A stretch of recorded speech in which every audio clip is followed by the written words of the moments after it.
It was primary treatment only, Then and then dump in San Antonio Creek. Everybody used to go down the creek and get the water chestnuts right down there by Camp Comfort. And when the water was foaming, you didn't collect water chestnuts. guess not. Is that by the little tiny jail that's out there? Down by there. Yeah. Back trail. Oh, look. Are you ready? Here we go. Ready. Call our district special meeting to order at 6 o'clock. We have, it looks like 2 director emergency circumstance requests. Allison, can you go? We have, the first one is from Director Curtis. It was received on April 17th. A request to participate remotely at today's April 26th special board meeting. Reason is emergency circumstance due to a serious health condition that prevents him from attending in person at this time. And I'll read the second one and then you can deliberate on both of them. Okay. The second one was also received on April 17th to request to participate remotely at today's April 26th meeting, received by Director Ulrich. Emergency circumstance due to an unexpected emergent travel requirement for business purposes, clarifying that this is non-district business. Okay, we do have 2 requests, and the first one is from Director Curtis. Are there any motions from our board tonight to accept his? I'll move approval of that request. Okay, we have a motion and a second. So we take these motions separately, I suppose we should. Sure, yeah. Right. All in favor, please say aye. Aye. Aye. Any opposed? Director Curtis's emergency circumstance request is granted. And then for Director Ulrich, do I have any motions to? Chair, Yes. I'd like to withdraw my request.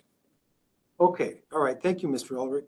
We will, Still like having you here. in that case, we will now move on to the Pledge of Allegiance. Oh, I'm sorry. Allison, would you please take roll? Sure. Director Curtis, Present. Director Kintosh, Here. Director Stone, Here. Director Quillisi, Here. and Chair Berg. Here. And we do know in advance that Director Martinson is absent. Okay, thank you. Okay, please join me in the Pledge of Allegiance. Ready, begin.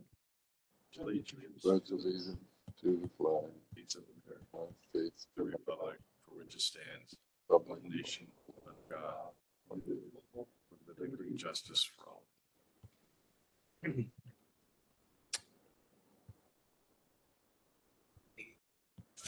So are no additions or amendments, this being a special meeting tonight. So, 5, any public concerns?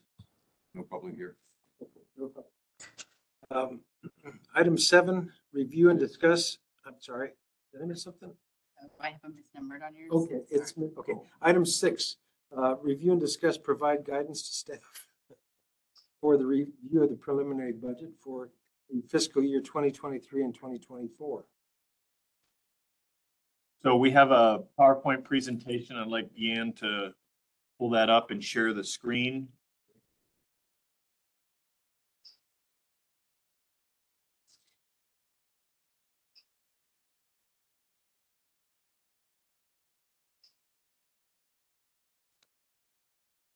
So this is our budget study session.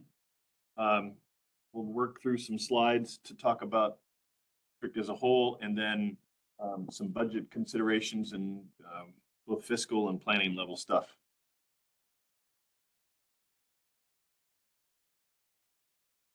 I'll go.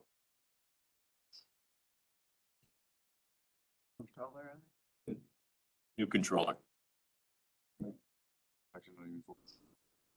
The old controller doesn't work. Yeah, it's right now. There we go. Oh, I gotta go back, went too fast. So I put some dates in black and some dates in red here. Today's the 26th, the study session. Next Monday, we'll bring back to you at a board meeting any comments or changes or adjustments you'd like to see to the budget for budget approval. We're not proposing a rate increase, but I've included the red here in the event that we did, and to just have up for discussion purposes. If we went to a rate increase by the 5th of May, we would have to send out a proposed rate increase letter. There's a 45-day comment period. We already have our regular May board meeting for the 22nd of May. That would be the first reading of the rate ordinance if we did a rate change. Rates have to be done by an ordinance, not a resolution, so you have to have two readings. The second board meeting in June on the 19th would be the second reading of that rate ordinance and would be a public hearing to hear any comments from the public based on the 45-day comment period. We'd then have to publish the rate increase ordinance in the local paper, a 7-day period. 6/28, that published period expires, and of course, then the rate increase would go into effect on July 1. So that's all the stuff we would have to cram into the next couple of months if we did a rate increase. If we don't, then we still have the meetings on the 22nd of May and the 19th. Those are our regular board meetings for regular business. The rate that we currently have stays in effect and rolls over to next year, fiscal year as well. Yeah. You required to submit the final information to the county. That's the next slide. Sorry. Real quick, Jeff, which day are you going to adopt any rate changes? Well, we're not proposing a rate change. So you're only putting the red in the event of the request? In the event of, Okay, got it. I'm kind of assuming that we're proposing no rate increase and we would get to May 1st, next Monday, and adopt a budget without a rate increase. But for discussion purposes, since we haven't adopted a budget, the red is included as the alternate path. Okay then, all right, just wanted to be clear on that. Thank you.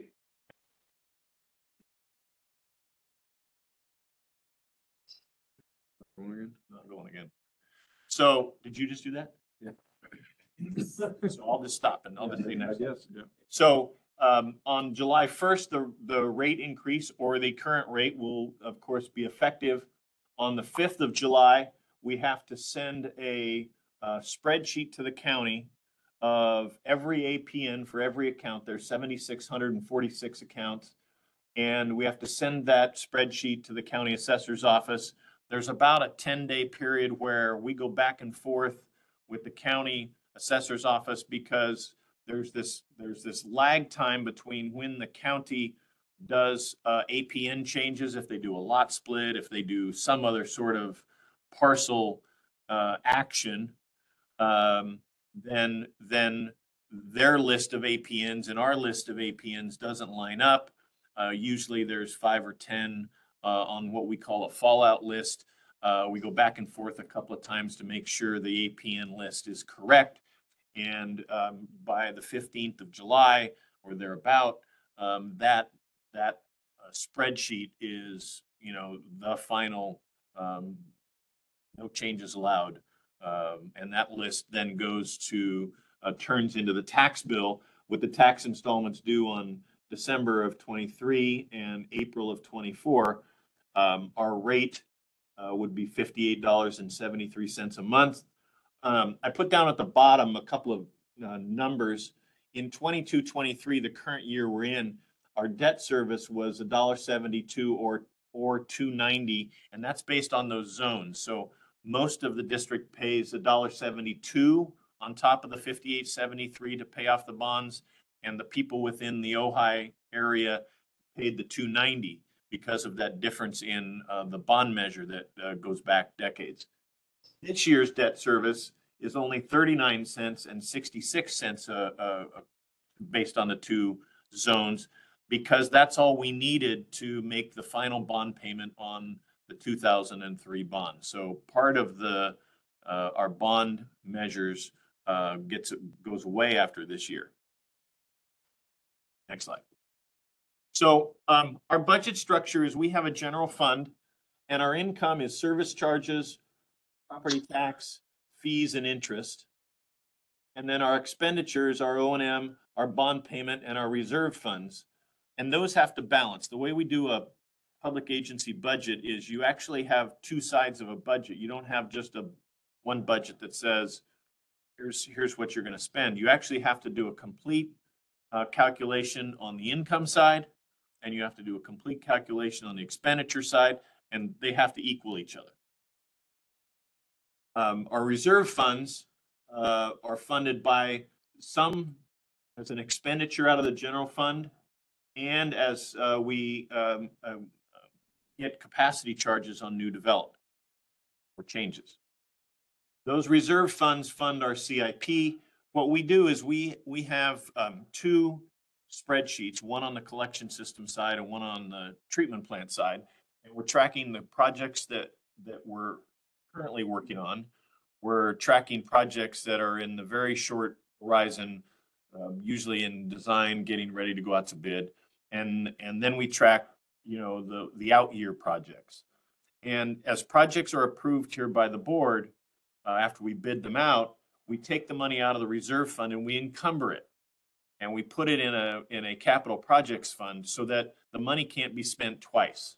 So even though it may take several years for, like, for instance, our TMDL project to be completed, all the money that we're going to use for that from a budgetary standpoint is already encumbered. So we don't have to worry about getting down the road and going, oh, we spent that money on something else and now we don't have the money. So that $7.9 million TMDL project at the plant is the money is encumbered out of our reserve funds and set aside. So we always know how much we have and how much we've encumbered, so we know what our remaining balance in our reserve fund is for new projects.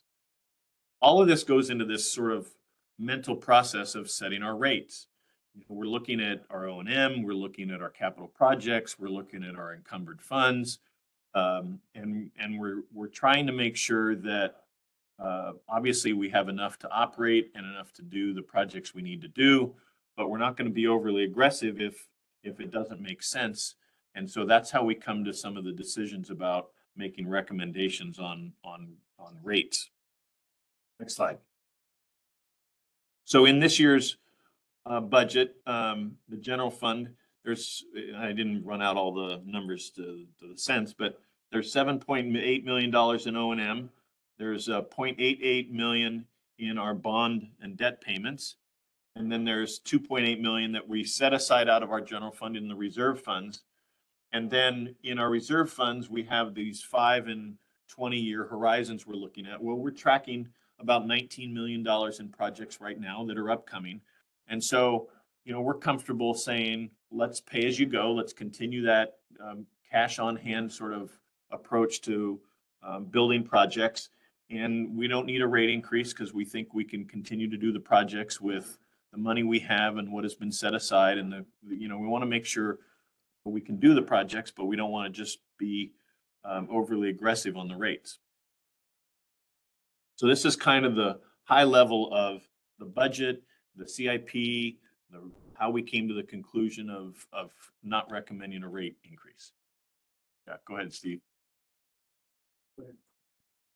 The 7.8 though is just for O&M for this year. Correct. It's not any of the CIP. No. So the 7.9 for TMDL is in the 19. It's Where? it's already encumbered. The 19 is future work. So the 7.9 is in a separate project fund. It's been taken out of the reserves. It's been put into the project fund. And so we make sure that money is set aside for that. Now, But with the money, the balance sheet that we see once a month. Right. Doesn't have treatment plant, no, what that's expansion reserve, and then some other line that has the encumbered part of that. the money's moved into our available cash. If you look on the balance sheet, Okay, so we have like you're just fencing pieces of available cash. correct, right. Okay. So, what I was going to say. Sorry. So capital projects never fit nicely within one fiscal year. And so part of what we do on the budgeting and the accounting and the auditing and why we encumber the funds is the TMDL project is probably going to occur over several fiscal years. And so that money that we award a contract, well, the contract carries over from year to year to year. And as we do usually in October of every year, we come to you and say, okay, here's the contracts that were still open. And so we need to carry them over. And so we make sure that when we budget capital projects, we have the money to encumber to pay for it. And then we can carry that project over for multiple years to make sure that everything happens correctly on a budget and an audit standpoint. Next slide. So we have a stable financial position. We have a well-managed collection system, a well-maintained treatment plant. We're doing quite a bit of work down there. We've got some reinvestment for pumps and motors and controls. It's continuous. Continue with the pay-as-you-go. I don't see any reason to sort of start talking about bond for projects or those sorts of things. There you see the 2000 debt that 23 that expires in 23 is the $392,000 gets paid off. And in 2037, the remaining, and every year we're making payments on the debt that gets paid off in 2037. We have to stay alert. There's obviously regulation and environmental challenges, but I think we're well aware of where we're going for the next year. Kind of things that are coming up where we're working on putting together the information for our next 5-year treatment plant operating permit. There's also some new collection system state regulations that have been published and go into effect in July, I think, of this year. Primarily the new state regulations on the collection system side, they changed the categories of spill classifications, and they changed some of the reporting response times. Instead of giving you 48 hours, I think it's now 8 hours.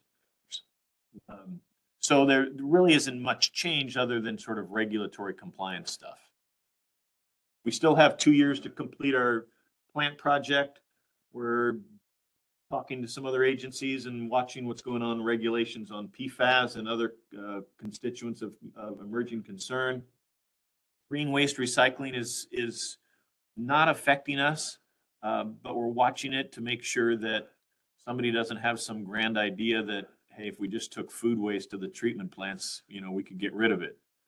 And everybody kind of has these grand ideas for the magic that we can do. They just impose things on us. And then renewable electricity laws, they don't affect us directly. It really affects our rates. And so we're always looking for ways to save money as the electricity market changes. Next slide. Some major projects completed over the past year and a half. Our treatment plant project is well underway. They're pushing 40% complete. They've set the little modular cones. There's 4 cones per filter. And they've set the 4 cones in 2 of the 2 new filters, and they're putting the piping together. So it's, you stand there each day and you don't see much, but the guts are actually going into the filters. Been doing manhole lining and coating. Chemical system upgrades we've worked the bugs out, and it's finally kind of just really running smooth. Santa Ana Force Main we completed. That was the county's bridge project. We cooperated with them on. Roof building is finished. The roofs are rehabbed. Drying bed storage worked great this past winter, which was wonderful to have. We're also starting some storm damage and spill reconstruction sort of projects that we need to do based on, handling higher flows. Next slide. Kind of what we're planning now. We need to deal with the fine screen and the treatment plant grinders. They're just getting old. They sit there in the water 24/7, 365 and grind stuff up and filter stuff out, and they're really getting old. Santa Ana lift station we talked about the other day, and just continuing down our unpermitted connections, private sewer laterals. We are going to have to ramp up our efforts on the commercial and school fixture unit counts as commercial units and businesses change, we need to make sure we stay in touch with how many fixtures they've added or subtracted or modified. Same goes for the schools. As they take some schools out of service or move kids around, we need to stay in touch with them on making sure we're accurately counting and charging for those school-related commercial services. Couple of just sort of high-level regulatory things, emerging chemicals, river issues. I haven't heard much on the water lawsuit lately. It appears that the parties are trying to come to some conclusion. Septic conversions and coliform tests obviously has popped up into the radar screen quite a bit here with the storms and their testing. We are literally getting almost a call a day from somebody that wants to talk or got a thought or got a problem. Got a call came in late yesterday from a resident up on North Foothill. Smells of odors. Neighbor's septic was failing and flowing across a tennis court. Hadn't gotten to the public right away yet, so wasn't a public. So it's not the city's problem. Well, that's a whole different level of issues. So, our approach has always been if we get a complaint, we're going to respond. And if there's something that needs to be said or done, we're going to advise the appropriate parties to do that and leave it at that and not start getting in between who should be doing what or what they should be doing, but just, we got a call, here's the information. Take care of it. But it's definitely making some noise up and down. Guy called me today, Wednesday, called me Monday, said, can I get a map of all the septic systems in the Ojai Valley? And I said, well, I don't have those. We don't have those. I said, nobody has those. I said, he says, well, what about your service? I said, I'll give you our list. I said, but I'm not sure that gets you anything. Everybody else is on septic. But there's not a list of who everybody else is.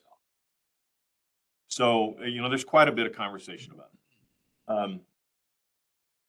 Housing laws and growth. There are currently, we have seen applications for about 400 new housing units in our service area. These are not, they've come to us and applied to us basically to get a will serve letter or a sewer availability letter so they can take it through their planning process as appropriate, whether it's city or county affordable housing or not. So that tells you the level of effort that's going into new housing. This is the most, there's one big project down on the avenue, 320 units. But even the other 80 is the most I think we've seen in a long time. Yeah. I read in the document that your budget is based on 10 new capacity units. Is that right? We have bounced around with that number over the years and decided that we're not going to budget based on these applications and these speculative kinds of projects because we've seen them come and go. And so what we've found is, other than this current year where there's a whole lot of numbers, by the time you weed out the ones that think they're going to do something from the ones that actually do, the numbers have actually been between 10 and 20 a year. That's what we've seen year after year after year for probably many of the 10 years plus that I've been here. And so this year we have this high number, but again, I'm not sure it's appropriate to sort of budget these high numbers because they're completely speculative and dependent upon, some other agency approving the project and then somebody actually building it.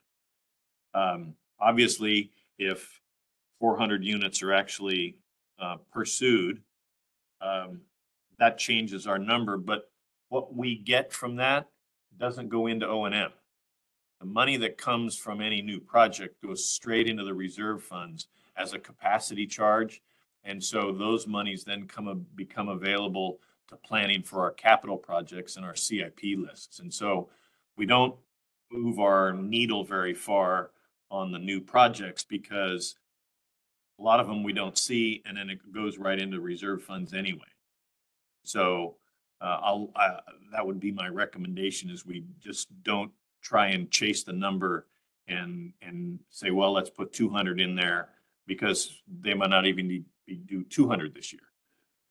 They may come along and go, wait, we're going to delay that project for 5 years. And so we don't want to budget those kinds of numbers. But we do see between 10 and 20 a year, year in, year out, kind of numbers on sort of real projects. The budget document also references the Creek Road siphons, says that you're not able to inspect or maintain those. Right, so the Creek Road siphons at Hermosa and at Country Club, and then at the 10-mile-an-hour curve, those were built by the city of Ojai in the mid to late 1960s. They're multi-tube siphons, but they're cast iron, and so the sewer comes in 45 down, 45 goes across the river, comes up 45 and another 45. So each of those siphons has 4 45-degree cast iron fittings on them. And we're not able to get a camera down in them because they're full of water anyway. It's in our opinion, and it's one of those projects that we are starting to plan for, doing directional drilling at all of those 3 crossings, going back further from the bridge or the creek, and then drilling underneath and installing new HDPE plastic siphons like we've done in several other locations. Gentle turns. Well, they'll actually be, nice sloping curves. But our work is talking to some consultants about geology, environmental permitting. Even though you drill down under the river and you're quite deep under the river, since you're within the vertical limits of the jurisdictional waters, we have to get Army Corps, Fish and Game, Fish and Wildlife, National Marine Fisheries Service, all of those permits, as well as doing raptor surveys, species of specific concern, fish, red-legged frogs. And so we're trying to sort of program in where we think we start those studies, so that we can make sure we can do the studies, plan the project, design it, and build it. And once we pull the trigger on going, I want to keep going. I don't want to start and stop, because if the environmental conditions change, you got to go all the way back to zero and start over. So really something that we're starting to sort of program and timing and thinking through. So the budget just includes the early stages then? Yeah. Next slide. So this is the septic conversion. You're talking about new unit revenue. The 165 units in Casita Springs, Trusty Lane, and North Rice Road, there seems to be some reality to those. The census data does show that those have economic factors that would apply to doing a project there. The first step, and we'll bring it before the board in May to talk about all the details, is the state has a side group that confirms the economic study. And what we do is, if we're willing to go forward with it, we would file an application and say, will you tell that group to go do the detailed study to confirm the economics? We had a conversation with the state and said, look, we're pretty good at design and construction. I mean, we can do that. We know how to do that. But we have no expertise in determining census economic data and proving to the state it one way or the other. And so we're not willing to sort of go forward and jump in with both feet until we have the expertise and the state says, yes, we've confirmed that it meets all those requirements. So that's the kind of the first step. We'll talk more details in May. There's substantial growth in affordable housing, farm worker housing, state housing laws. One of the things we see going on is people are coming forward with some pieces of property and saying, I'll put on 10 apartments and I'll give you 20% affordable to the local agency, the county or the city. If they only do 10% affordable, then the cities can deny them and it gets discretionary and it starts to get hard to get the project approved. If they go 20% or greater, in determining affordability, then the applicant, the developer, has a lot more leeway to say, you can't stop me. And so the only reason we're talking about this is we've seen the applications come in where the developers, the builders are saying, yeah, we'll give you more than the 20%. And so the city and the county are less likely and have less levers that they can pull to say no. So these aren't purely speculative projects. Somebody comes and says, hey, I want to build 100 homes. And the city and the county are like, no, too much traffic, too much this, too much that. Well, if you go over that 20% rule on affordability, the city and the county lose some of those control levers they can pull to say no. And so we think some of these applications probably have a pretty good chance of making it through the development process. Maybe not right now, maybe not, instantly, but if the developer wants to push it, I think there's some realism that it gets through. But we're not going to budget for 400, capacity units and all those things without seeing some real sort of applications. And even so, that would be 400 capacity units out of 12,000. Right. We're not concerned about. It's not a big Right. extra piece of work for the treatment plant or the collection system. The capacity in the system's there. When the project actually gets real, one of the things we'll do is if there is a capacity problem, we will condition, to the extent we can, that applicant to do the repairs that are necessary for them to do. Sometimes as an agency, we can make somebody else do it. For instance, on our Santa Ana lift station project, one of the components that we're looking at is we're going to have to upsize it to deal with some of our flow issues. But about 40% of the future flow projection is from the lake connecting to that system.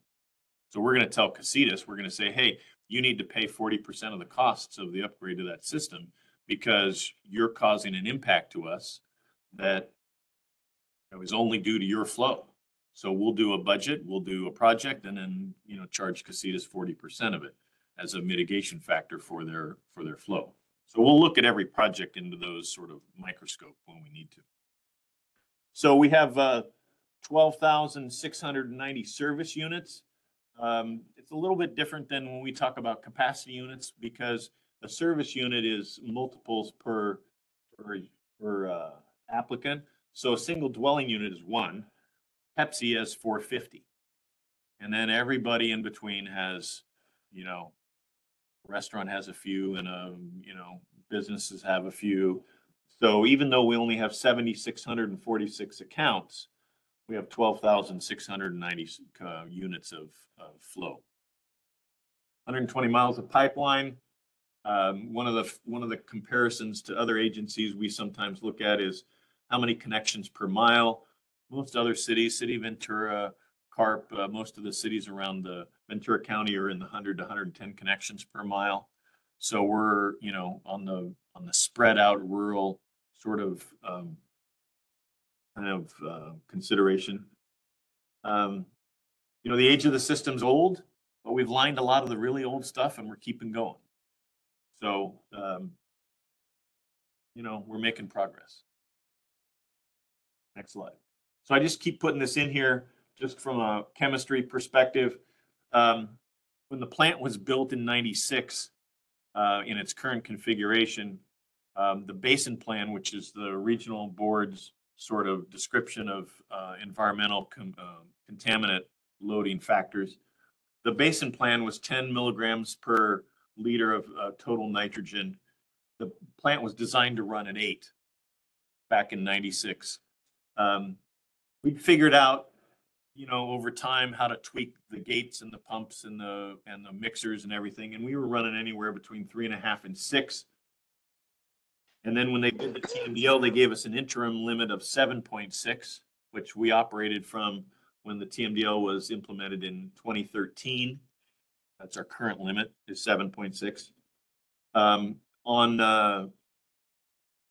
In July of 25, we have a phased limit where in the winter it's 4.6, and in the summer it's measured in pounds of nitrate. So you take the concentration of the nitrate, total nitrogen in the water, times the gallons of water and come up with how many pounds of nitrogen are going out into the river.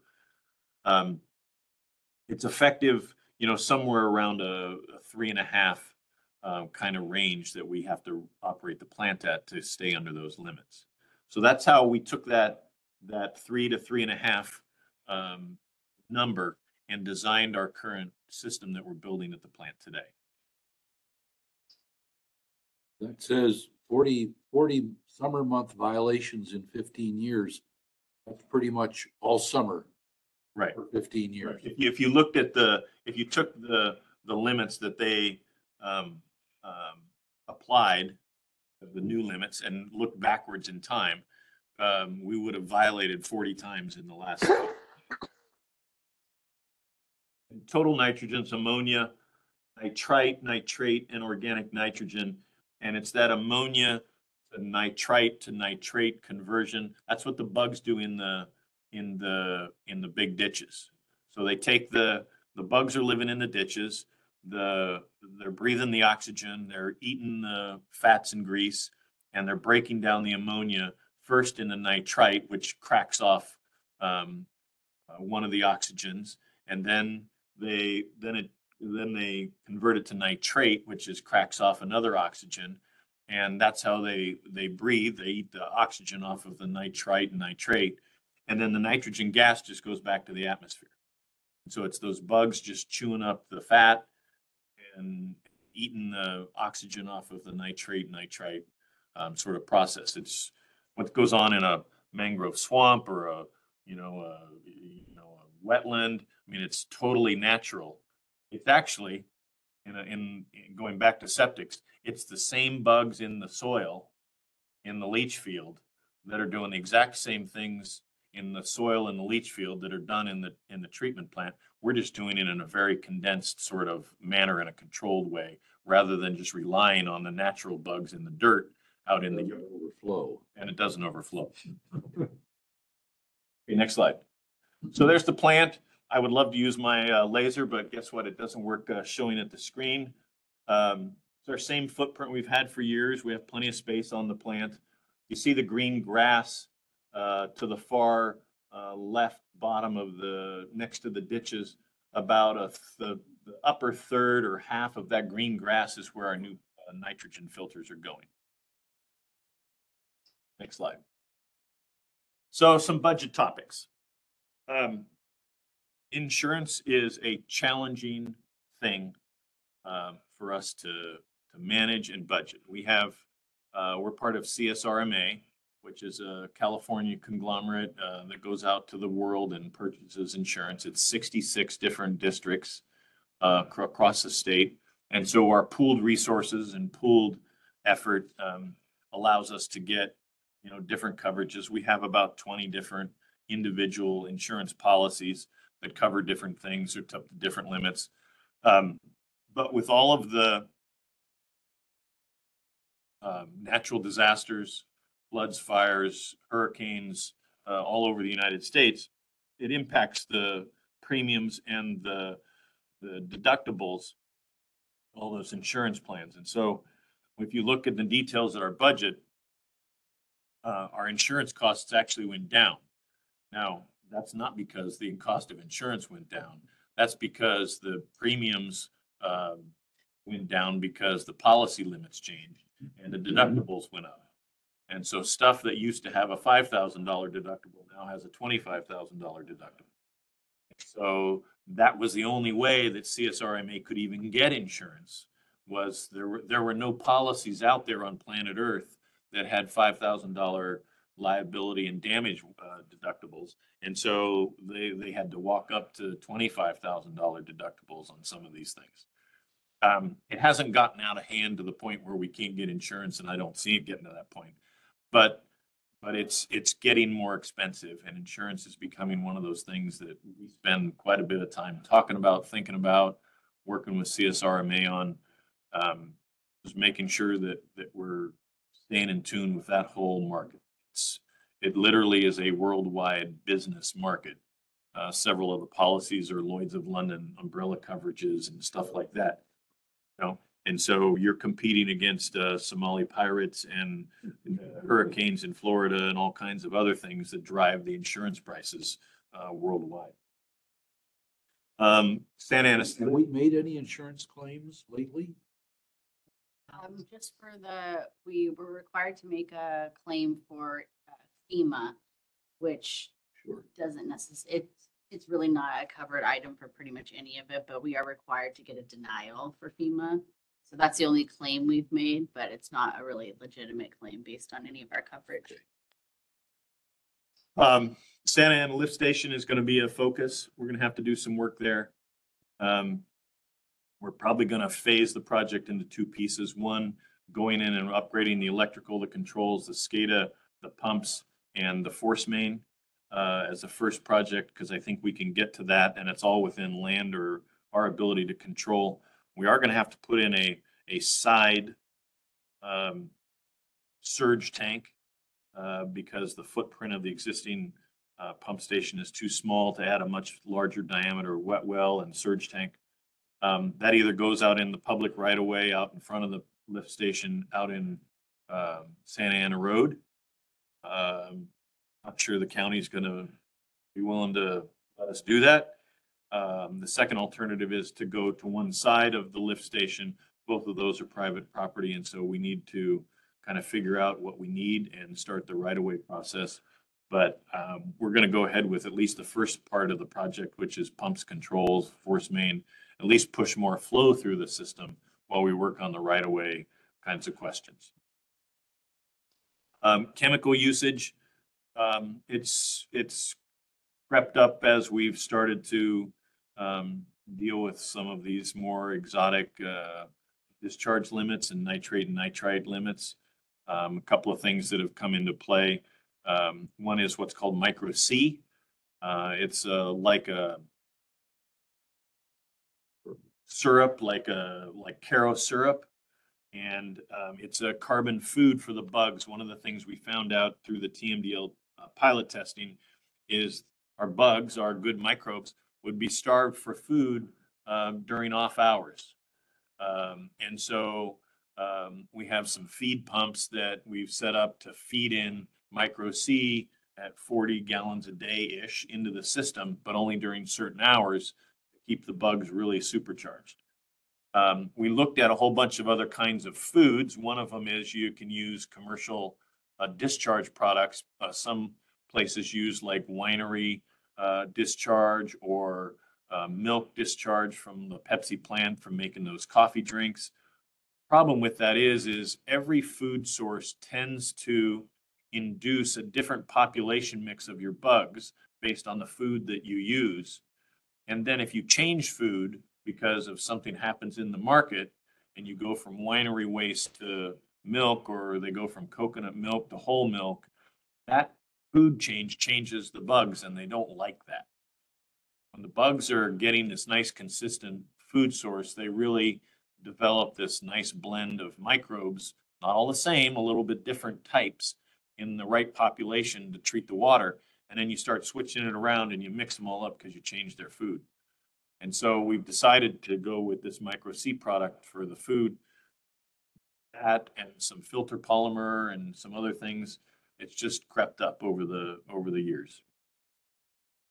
OT and standby time. Obviously, the last year has been a little bit heavy because of storms and stuff. Taking a good look at how we're allocating our crews and sure we're trying to stay in tune with those things. OPEB is other post-employment benefits. This is retiree medical benefits that we have offered our retirees. And back in 2008, board set up the OPEB program and the benefits of that, and then put a bunch of money in the bank in a trust fund managed by PERS. And that money has grown astronomically to the point where it's more money in the trust fund than we need to take out ever. So we're fully funded in the OPEB, but the number has started to climb because of the number of retirees. We're well funded. So if you do an actuarial today and say, how much money would it cost to pay for the retirees we have currently, plus the employees we have, and if they retire, that liability is $2.5 million. We have $6.5 million in the trust fund. So It's already fenced, so you can't move it back. fenced and we can't move it back. So we have this very, very good system that's paid for, that doesn't take a dollar out of the general fund.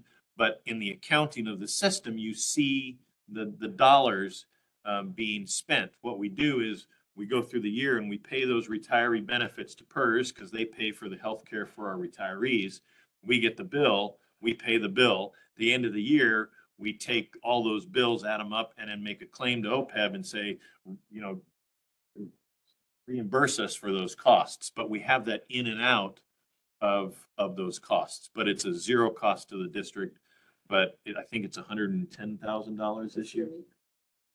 So we spend 110, and then we reimburse 110. But the $6.5 million lump sum grows usually well more than that 110,000 that we need. So it's still walking away from us, but it's if you look into the numbers, you'll see that 110 and go, what is this? Well, that's what it is, but it gets reimbursed.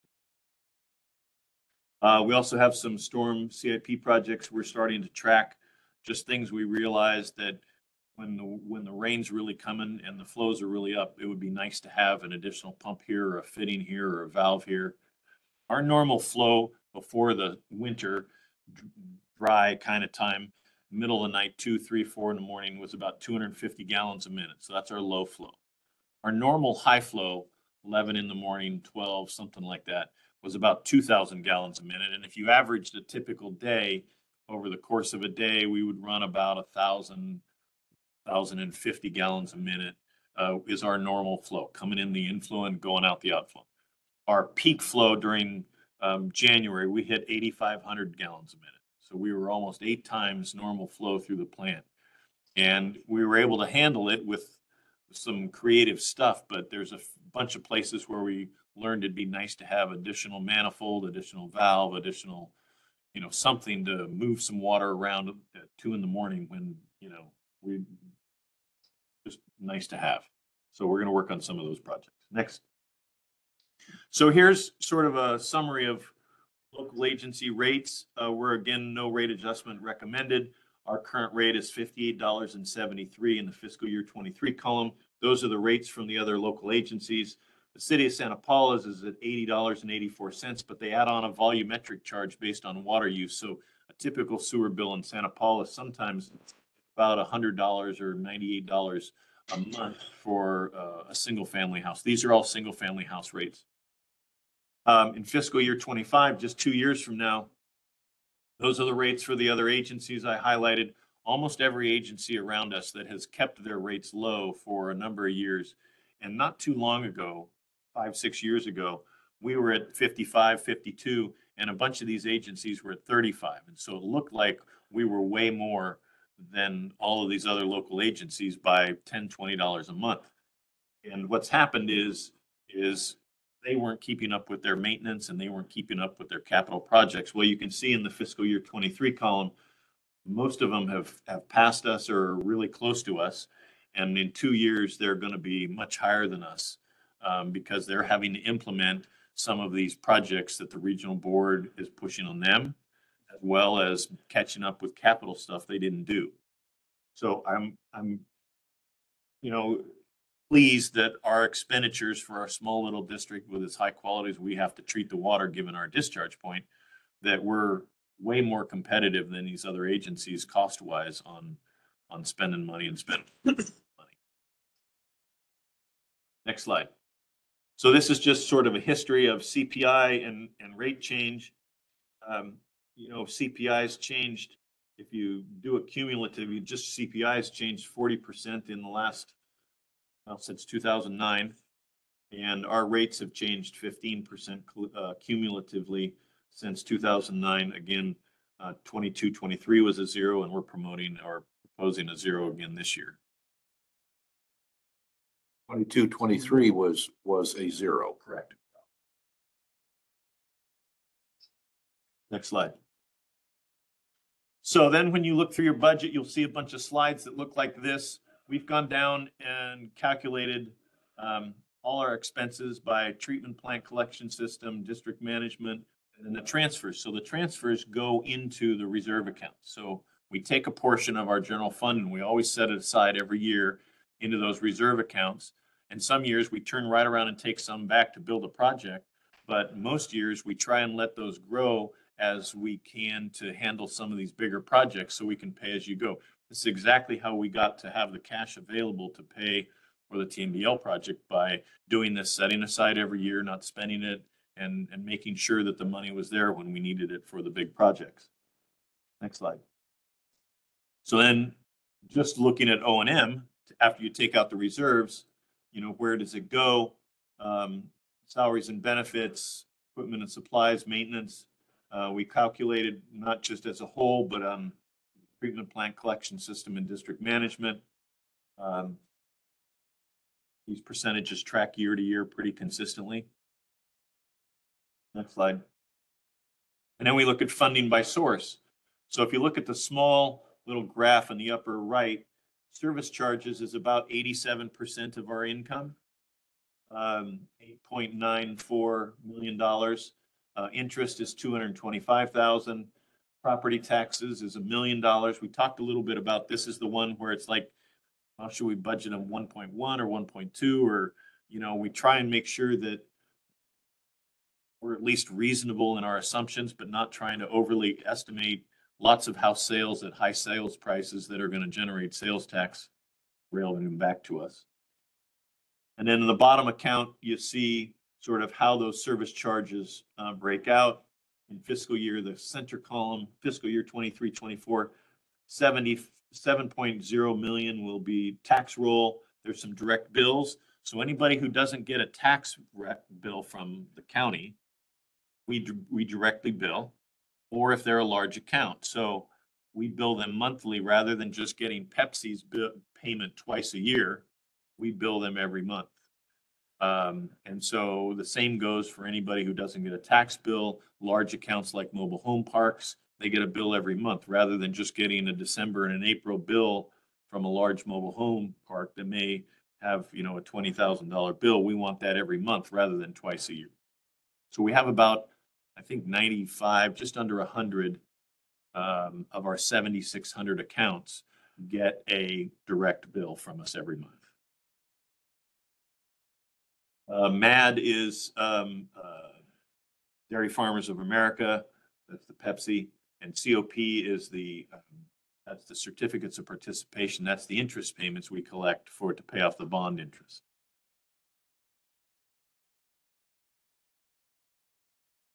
You can see how it's slightly down this year, 2.2% down. Well, that's because the bond payment went down. So, you know, if the bond payment goes down, the net income goes down. Well, the net expenditure goes down because we don't have to make the bond payment either. So everything's sort of sagged here, you know, just a bit because that bond payment is going away, which is the ultimate goal. Is Expenditures is a nice thing. next slide. And so then this is just a percent change year over year, the two fiscal years, 22-23, and then the current one, 23-24. You can see where the income and has changed. Service charges has gone down 202,000. That's the bond payment reductions. But everything else is tracked fairly close. Other income's up a little bit, but that's just some interest charges or some permit fees and stuff like that. Pretty balanced, pretty consistent. Next slide. So then for each of the three groups, district management, collection system, and treatment plant, we have one of these tables. So the account is on the left, and the first line item in there, 4210, regular wages, is the same 4210 in collection system and treatment plant. But we use the same account numbers. So when somebody talks about account 4210, you know what it is. Next slide. So then I just pulled out a couple of line items. So this is 5440, which is books and publications, and 03 means it's coming from district management, the after the period. And it has fiscal year 21, 22, 22, 23, and then at the far right, 23, 24. We go through each one of these line items and figure out exactly what we think we're going to spend. We don't just take the old number and bump it up, 5% or 2.5% or some number. We go through and figure out, well, how much is business times going to cost for the year? Well, it used to cost $50. Now it costs $65. So we go through and calculate every line item, on a each one of these. The Ventura Star, the year used to be 400, then it went to 500. Well, it's 500 for the next year. So we don't just increase the number to come up with a different number. Next slide. So this is 5430, which is insurance, and it's 03, period 03, far left upper account number. That's district management, admin. And so then we go and we look at each of the policies and look at pooled liability and mobile equipment and what's the dollar amount going to be. Well, you can see that the dollar amount actually went down. It went down from 248 to 234. That's not because insurance just got cheaper. It's because what we were talking about earlier. It's that the premiums changed based on the deductibles and Lowered risk for the insurance company. lowered risk. But we go through every line item just like this. Some go up, some stay steady, some go down. But any changes to this is based on an actual inquiry as to what it's going to be. Slide. Same thing with chemicals. We've gone up quite a bit on the chemicals, but we go through each line item and calculate how many gallons are we going to use and how much is the current price per gallon for that individual chemical to cost. And so the guys are out figuring out how many gallons of sodium hypochlorite are we going to use, when are we going to get it through the year, how many gallons are we going to get at a time, and what's the cost per gallon. So that's that line item is calculated. Change through the year. Sodium hypochlorite has really climbed. At one point about a year ago, during the middle of COVID, a couple of manufacturing plants in the United States had major failures, and they were concerned that there wouldn't be enough hypochlorite out there for all the treatment plants to do the disinfection. And so the regional board was calling around and going, how you doing? What do you got? And can you give some of what you got to somebody else? Because, there's no shipment this week and so-and-so is going to run out. And so there was this whole almost black market for sodium hypochlorite going around the entire United States. And, one of the things for us was we kept some on site because we need to have it for a backup, but we were currently run ultraviolet light. And so that UV allowed us to say, yeah, we'll skip a shipment and we'll survive so somebody else can have it. But some of these chemicals, they used to just be in free supply and parts and bolts and everything. You could go down and get them on the shelf or make a call and get a shipment of hypo if you needed it. That's not the case anymore. Everything has gotten tight. Okay, next slide. So then here again is the same slide, and you can see account 4210 collection system line item. So we have the same accounts, the same account numbers, all three across the board. So everybody knows how to code things. Next slide. That was it? Okay. So then the treatment plant slide, it's the same thing. We go line item by line item. Now, all three of these charts we print out monthly. And as a management team, we look at them and we look at how much we spent in each one of these accounts on all three of these slides. And in theory, we should spend 1/12 of each one of those line items each month as you go through the year. Now, certain things we pay lump sum, like insurance premiums, we prepay and some things. So we know those things. But we make sure every month when we go through these charts that there are no anomalies, that we're not spending 15% a month where we should be spending 12 and something's walking away from us. So not only do we use this to budget and line item budget, but we do this during every month of the year to do line item sort of eyeballing things to make sure we're on track. And this is how we make sure at the end of the year, we get to December, we're not like, oh gosh, I didn't know we were 10% over budget. We don't have any of those surprises because, you know, in January, because we watch it every month and you get a detailed report. And if something looks odd, we sit down and go, what happened? Certain things we know go along flat and jump and then go along flat and jump based on, you know, the prepayment sorts of structures. But in theory, everything should track 1/12 a month over the course of a fiscal year. Any questions? Anything you need more information on? Did you get all the amplification you needed on your questions? I think so, yeah. Maybe we could go back to that chart that had CPI on it. There. That's CPI and rate change. I understand that. But the projection in the budget for salary increases was 2.5%. Right.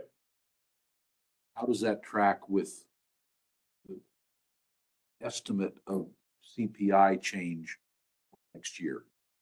So what we do on actual salaries is the same thing we do when looking at chemicals or pencils or tires or anything else. We go through each employee and look at what classification they're in.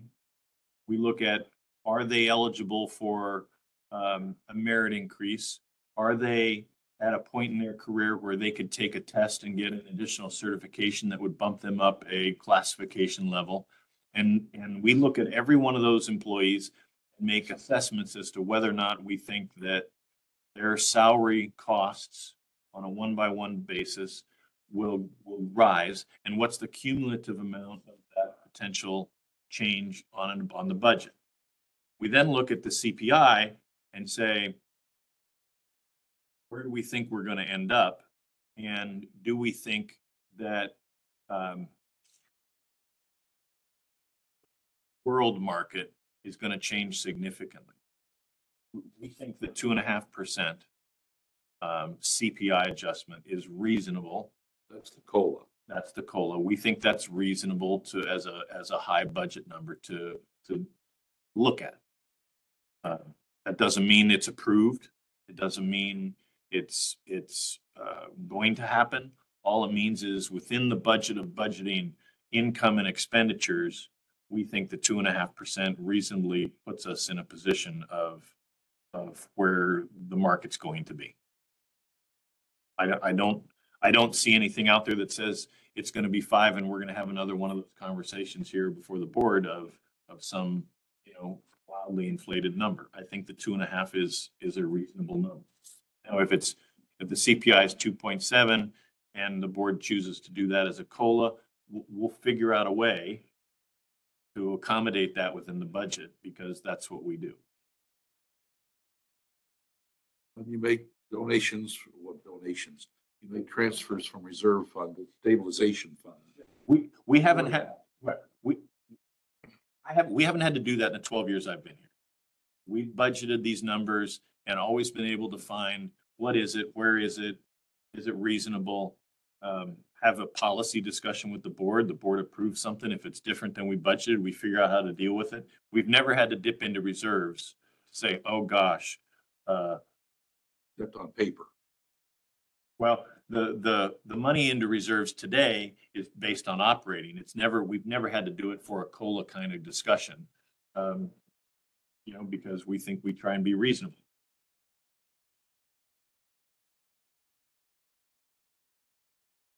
Overall, I think this is an excellent budget. Congratulate you guys. It provides a whole lot of detail on exactly what you guys do. It's a good information source for someone like me.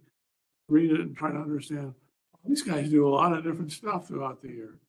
But I have a couple questions.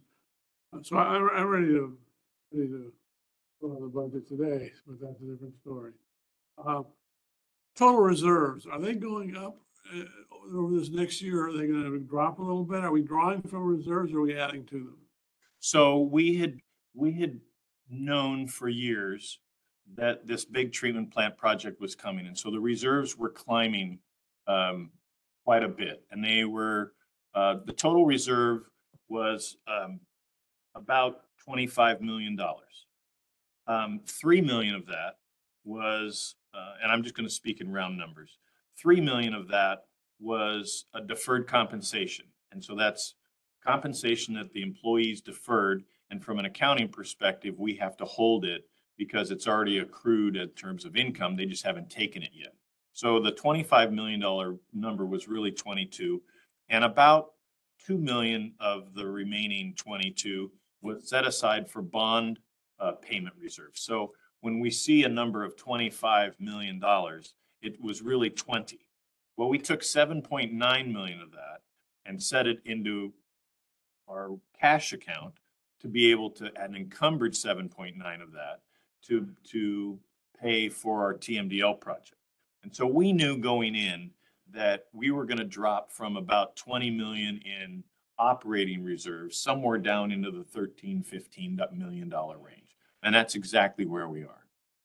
And so, you know, everything we've been doing since 96, when we built the plant and set up the reserves and started saving, and then this TMDL project came along, and saving those monies was to put us in a position to where we'd have the money to pay the $7 to $10 million project, which we're doing, and still have 12 to $15 million in reserves to be able to deal with anything else that comes along. Now, I think that's a very, some people would say that's still an excessive reserve, but I can tell you, I don't think it is when you're in our business and things are expensive, when things just happen. As we see this winter, you know, we had a couple of storm breaks. We're able to do immediate repairs and not have to figure out a way to go sell a bond to pay our bills. So we're going to end this year somewhere in the $15 million in reserves with still this encumbered cash to be able to pay the treatment plant project for the next 2 years. We are drawing down. We are drawing down on reserves, and that was always the anticipation that would happen. I think having a 20 to $25 million reserve is a little excessive if you don't have planned projects, but we specifically save to pay as you go cash rather than borrow money. Remember, when you borrow money, even if you borrow it at low interest rates, that's, you know, state, you know, low interest rates, over the life of a 20 or a 30-year payback, you're going to spend about 3 times the amount of the bond. So when you get a $10 million bond to go build a project, by the time you've paid it off, you're going to pay another 20 million in interest. It's going to cost you 30. And I think the board decision years ago was, let's avoid the $30 million interest payments and save money and pay cash for things. And I think that's what we've done. Considering that we're in the middle of a big treatment plant upgrade, I support keeping the reserves high. I have no problem with it. Here's what we. Plus, there's front the money for the sewer line repairs. Right. And we'll get it back, but in the meantime, we had to have the cash.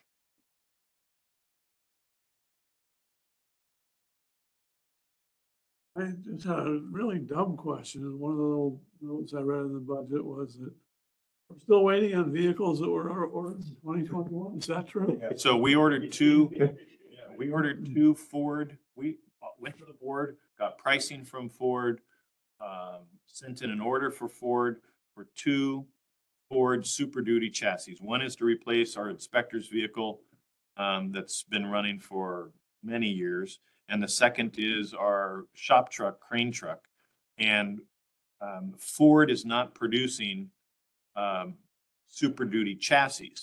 They're producing Super Duty trucks, you know, with all the bells and whistles and the leather seats and stuff, and selling those, but not the chassis. And if you have a Super Duty truck and you go to Ford right now and you want to get it fixed, well, that's a whole different story. So Ford has a serious supply chain stuff. We've talked as a team and said, let's go out to Dodge, GMC, and Chevy and see if they have an equivalent chassis that we can use to jump to another manufacturer, because we cannot get from Ford a build date on those 2 chassis. They won't even give us a build date when your truck's gonna come off the assembly line. They won't even give us a date. So we're gonna go in a different direction. Do we have deposits with Ford on those 2 vehicles? No. Just orders. The last comment I have is, a few months ago, Lowell Martinson made a comment that, he was kind of proponent of reducing rates in the future at some point. And, I'm okay with leaving the rates where they are. The potential inflation spike, and the way we just discussed the water treatment upgrade. But it might be good next year. If it looks like another drop in rates is justifiable to have a meeting of the finance committee. I think one of the things that's going to drive probably some discussion about rates, and we don't want to count on them because they're not real and they haven't happened. But there are 600 units floating around out there of new development.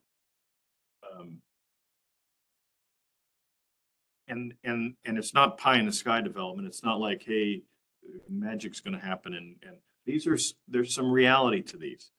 600 units at $16,000 a unit is It's a different fund, though. That's that not goes into the service re- charges. that goes into the reserve accounts. And so maybe if there's $8, $9, $10 million in reserve funds monies that can fund capital projects, maybe there's some discussion about rates not having to fund capital projects. And so it's a fair conversation, I think, to our ratepayers to say, where are we today?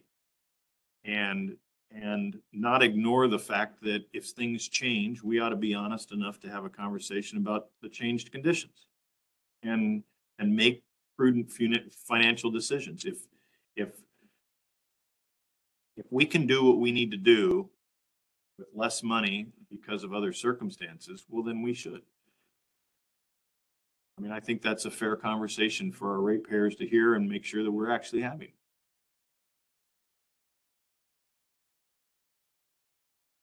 Any other directors that have comments regarding the proposed budget?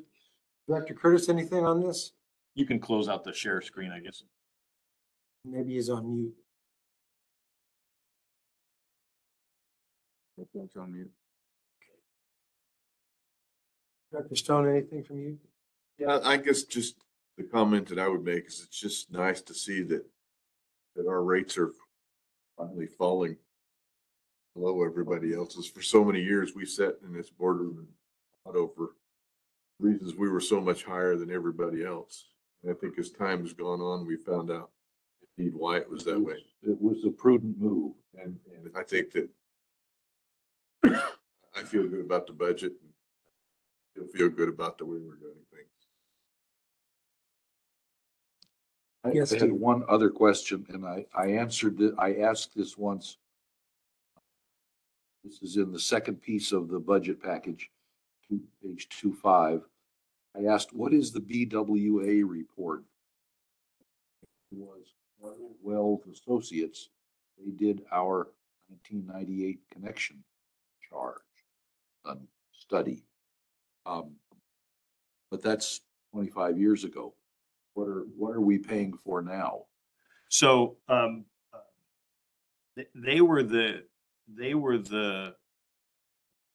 was the study that looked at the capacity of the collection system and the capacity of the plant and came up with the number of available capacity units that was available on the system.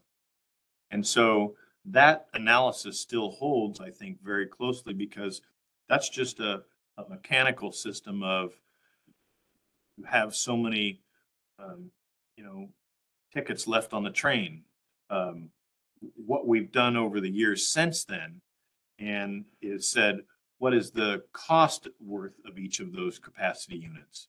And so that's how we've gotten to the $16,000 number today is those original calculations of capacity and units and owned. The embedded cost of the system. The embedded size of the system in terms of capacity units.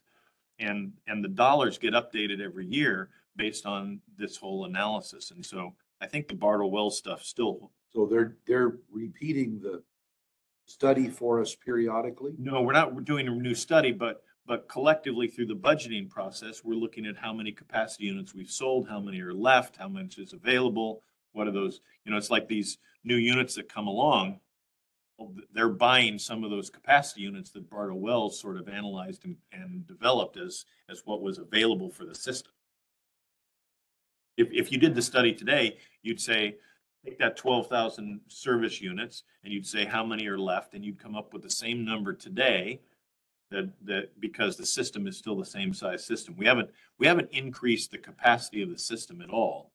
A lot of districts do. Over time, they're building large new trunk lines and added flow capacity at the treatment plant. Well, we haven't had any of that. It's still the same overall size of the box. Pipes are the same, the treatment plant's the same. Okay. Ready? Okay, all right. There are any other comments regarding the budget, suggested changes, or otherwise, we do have a final budget meeting coming up. Is that happening Monday? correct? So Monday night will be the actual formal adoption of this budget.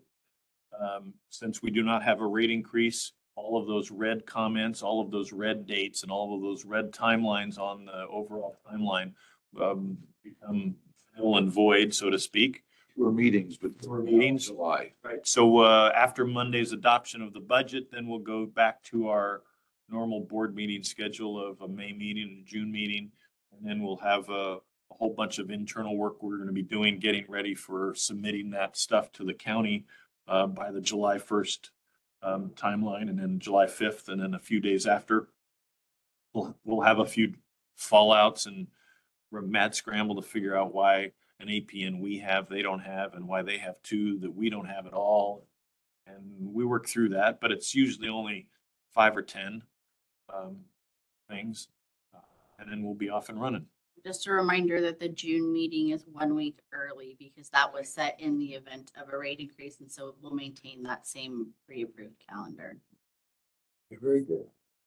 Mr. Kwong, thank you for your attendance. Your associate saved us at the last meeting. I'm sure you must have heard about it. Yeah, I heard good things, and I'm glad it went well, and we just make sure you're covered. Thank you very much. Okay, at this point, I would like to close the meeting at 7:16, and I'm sorry. We have to, I think you need on that item, you're going to, is there a vote or is it just a review? I think it's just a review. Okay, you're fine, sorry. Oh, okay. No motions to approve the, okay. No motions to approve. We will move ahead with our adjournment at 7:17. Thank you, and we'll see you Monday. See you Monday night, guys. Thank you. Monday. Very good.